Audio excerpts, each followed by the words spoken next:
Hey guys, welcome back to our channel Pariksha classes. आज है 8 दिसंबर और आज यूपी ट्रिपल एससी यानी उत्तर प्रदेश अधीनस्थ सेवा चयन आयोग ने लेखपाल एग्जाम से रिगार्डिंग एक नोटिफिकेशन रिलीज किया है। ये जो नोटिफिकेशन है ये लेखपाल एग्जाम में आने वाले जो भी सब्जेक्ट्स हैं उनके विषय में एक नोटिफिकेशन जारी किया है यूपी ट्रिपल एससी ने। देखेंगे इस नोटिफिकेशन में क्या ऐसा है जो हमारे लिए आवश्यक है जानना।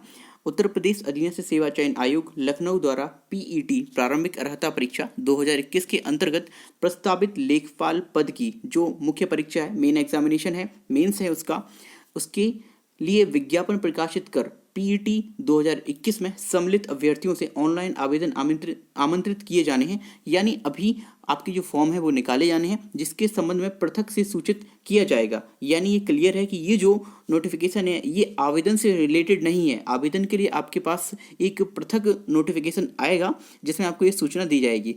तदनुक्रम में शासनादेश संख्या दिनांक 3 दिसंबर 2021 द्वारा लेखपाल पद की जो मुख्य परीक्षा हेतु स्वीकृत परीक्षा योजना और पाठ्यक्रम अभ्यर्थियों के सूचनार्थ आयोग के वेबसाइट पर उपलब्ध किया जा रहा है। यानी आयोग की वेबसाइट पर आपको ये जो लेखपाल का सिलेबस है उसको उपलब्ध किया जा रहा है। देखेंगे लेखपाल के रिक्त पदों पर चयन हेतु लिखित परीक्षा की परीक्षा योजना और पाठ्यक्रम क्या होने वाला है। मेन जो इम्पोर्टेंट ये है कि आएगा क्या एग्जाम में वो आज इन्होंने डिस्क्लोज कर दिया है। ये बता दिया है कि कौन कौन से आपके विषय आने वाले हैं, कितने भाग होंगे। तो देख लेंगे लिखित परीक्षा आपकी एक पाली की होगी जिसमें प्रश्नों की जो कुल संख्या है वो 100 होने वाली है। जो पहले से हम लोगों को ऐसा अंदाजा था, सभी को ये अनुमान था कि शायद ऐसा ही होगा। 25-25 के 4 भाग किए जाएंगे और समयावधि आपकी 2 घंटे होगी। परीक्षा के जो प्रश्न है वो वस्तुनिष्ठ एवं बहुविकल्पीय प्रकार के होंगे। इसके अलावा प्रत्येक क्वेश्चन जो होगा वो 1 अंक का होगा। अब देखते हैं परीक्षा योजना होगी कैसे। सामान्य हिंदी इसमें एक सब्जेक्ट के रूप में लिया जाएगा, गणित लिया जाएगा, सामान्य ज्ञान लिया जाएगा और ग्राम समाज एवं विकास लिया जाएगा। प्रत्येक जो भाग है उसके 25 क्वेश्चन होंगे और 25 ही इसके निर्धारित अंक होने हैं। इसके अलावा जो समय अवधि है वो आपको बता दी गई, 2 घंटे होने वाली है, तो 120 मिनट आपकी समय अवधि हो जाएगी। यहाँ पर आपको ये बता दिया है कि कितने सब्जेक्ट से कितने क्वेश्चन आने हैं और कितने मार्क्स के आने हैं। इसके साथ ही एक जो इम्पोर्टेंट पॉइंट है वो ये है कि उपर्युक्त परीक्षा हेतु नेगेटिव मार्किंग भी दिए जाएंगे। यानी आप यदि गलती करते हैं तो आपके नेगेटिव मार्किंग भी दिए जाएंगे। देखेंगे जो प्रश्न के पूर्णांक का 1/4 यानी 25% होगी। ये अच्छी बात है कि 1/4 ही आपकी नेगेटिव मार्किंग की जाएगी। आगे देखेंगे आपका सिलेबस क्या होने वाला है। यहाँ हमने एग्जाम का पैटर्न जान लिया, अब जानते हैं सिलेबस क्या होने वाला है। देखिए सामान्य हिंदी, सबसे पहले सामान्य हिंदी की बात करेंगे तो उसमें आपका समास, पर्यायवाची, विलोम, तत्सम एवं तद्भव, संधियां, वाक्यांशों के लिए एक शब्द निर्माण, लोकोक्तियां, मुहावरे, वाक्य संशोधन, लिंग, वचन, कारक, काल, वर्तनी, त्रुटि से संबंधित अनेकार्थी शब्द, अपठित गद्यांश पर आधारित प्रश्न।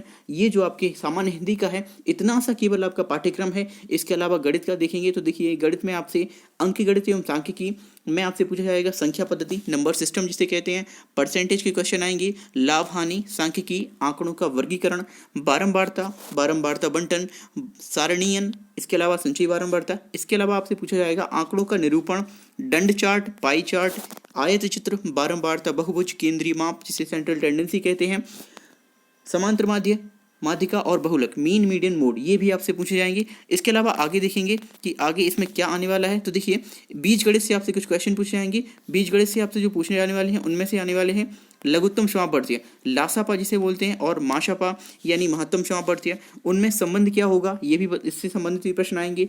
युगपत समीकरण, द्विघात समीकरण, गुणनखंड और क्षेत्रफल प्रमेय। रेखागणित से भी आपसे प्रश्न पूछे जाएंगे जिसमें आपसे त्रिभुज संबंधी पाइथागोरस थ्योरम पूछी जाएगी, त्रिभुज, आयत, वर्ग, समलंब, समांतर चतुर्भुज, समचतुर्भुज के परिमाप तथा क्षेत्रफल, वृत्त की परिधि एवं क्षेत्रफल, ये सभी आपसे रेखागणित से पूछे जाएंगे। अब बात करेंगे जो थर्ड हमारा पोर्शन है वह है सामान्य ज्ञान। इससे आपसे क्या क्या पूछा जाएगा। तो देखिए सामान्य ज्ञान का थोड़ा विस्तृत है आपका जो सिलेबस, उसमें देख लेंगे सामान्य विज्ञान होगा, राष्ट्रीय एवं अंतर्राष्ट्रीय महत्व की समसामयिक घटनाएं, भारत का इतिहास, भारतीय राष्ट्रीय आंदोलन, भारतीय राज्यव्यवस्था तथा अर्थव्यवस्था, विश्व भूगोल तथा जनसंख्या, सामान्य विज्ञान के प्रश्न, दैनिक अनुभव तथा प्रेक्षण से संबंधित विषयों सहित विज्ञान के सामान्य प्रबोध एवं जानकारी पर होंगे जिसकी किसी भी सुशिक्षित व्यक्ति से अपेक्षा की जा सकती है जिसने किसी वैज्ञानिक विषय का अध्ययन नहीं किया हो। इसके अलावा आपसे भारत के इतिहास के अंतर्गत आर्थिक, सामाजिक, सांस्कृतिक तथा राजनीतिक पक्षों की व्यापक जानकारी पर ध्यान देना होगा। भारतीय राष्ट्रीय आंदोलन पर अभ्यर्थियों से भारतीय स्वतंत्रता आंदोलन की एक प्रकृति तथा विशेषता, राष्ट्रवाद का अभ्युदय तथा स्वतंत्रता प्राप्ति के बारे में सामान्य ज्ञान आपसे अपेक्षित है। इसके अलावा आपसे पॉलिटी में भारतीय राज्य व्यवस्था तथा अर्थव्यवस्था के अंतर्गत भारतीय राज्य व्यवस्था, भारतीय संविधान, भारत की अर्थव्यवस्था तथा नियोजन के व्यापक लक्षणों की जानकारी पर भी आपसे प्रश्न पूछे जाएंगे। इसके अलावा आप बात करेंगे ज्योग्राफी की, तो उसमें आपसे वर्ल्ड ज्योग्राफी जो है उससे संबंधित प्रश्न होंगे। जनसंख्या में केवल विषयों की सामान्य जानकारी की परख होगी, जिसमें भारत के भूगोल में भौतिक, पारिस्थितिकी, आर्थिक, सामाजिक, जनकांकीय पक्षों पर विशेष बल दिया जाएगा। इसके अलावा अभ्यर्थियों से उपरोक्त की सामान्य जानकारी अभिज्ञा विशेषतः उत्तर प्रदेश के परिप्रेक्ष्य में अपेक्षित है। सीधी सी बात यह है, आपसे यहाँ पर यूपी जीके भी पूछा जाएगा, यूपी के विषय में भी आपसे प्रश्न पूछे जाएंगे। बात करेंगे कंप्यूटर की, तो कंप्यूटर के प्रारंभिक ज्ञान से आपसे संबंधित प्रश्न पूछे जाएंगे। इसका मतलब है कि आपके कंप्यूटर से संबंधित जो प्रश्न हैं वो भी आपसे पूछे जाने वाले हैं। अब बात करेंगे हमारे अंतिम पोर्शन और जो चौथा पोर्शन है, जिसे इस एग्जाम के लिए इंपॉर्टेंट समझा जाता है, ग्राम्य समाज एवं विकास। तो इसमें जो आपसे प्रश्न पूछे जाएंगे वह होंगे ग्राम्य विकास भारतीय संदर्भ में, ग्राम्य विकास कार्यक्रम, ग्राम्य विकास जितनी भी योजनाएं हैं, ग्रामीण योजनाएं हैं, उनके संबंध में एवं उनका प्रबंधन कैसे होता है, ग्राम्य विकास शोध प्रणालियां, ग्रामीण स्वास्थ्य योजनाएं, ग्रामीण सामाजिक विकास तथा ग्राम्य विकास और भूमि सुधार। ध्यान रखिए, भूमि सुधार से भी आपसे प्रश्न पूछे जाएंगे।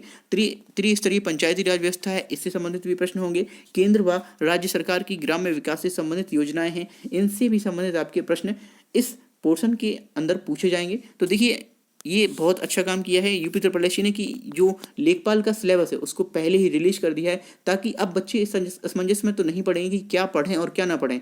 सीधा सीधा साफ साफ आपसे 4 जो पोर्शन डिवाइड कर दिए गए हैं, इन्हीं से संबंधित आपसे प्रश्न पूछे जाएंगे।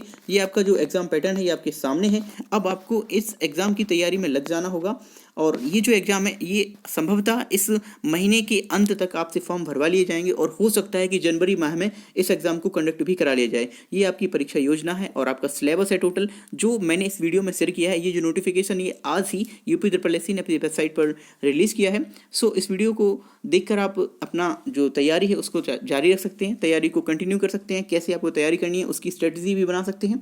वीडियो अच्छा लगे तो वीडियो को लाइक, शेयर और चैनल को सब्सक्राइब करना बिल्कुल भी ना भूलें। Thanks for watching this video।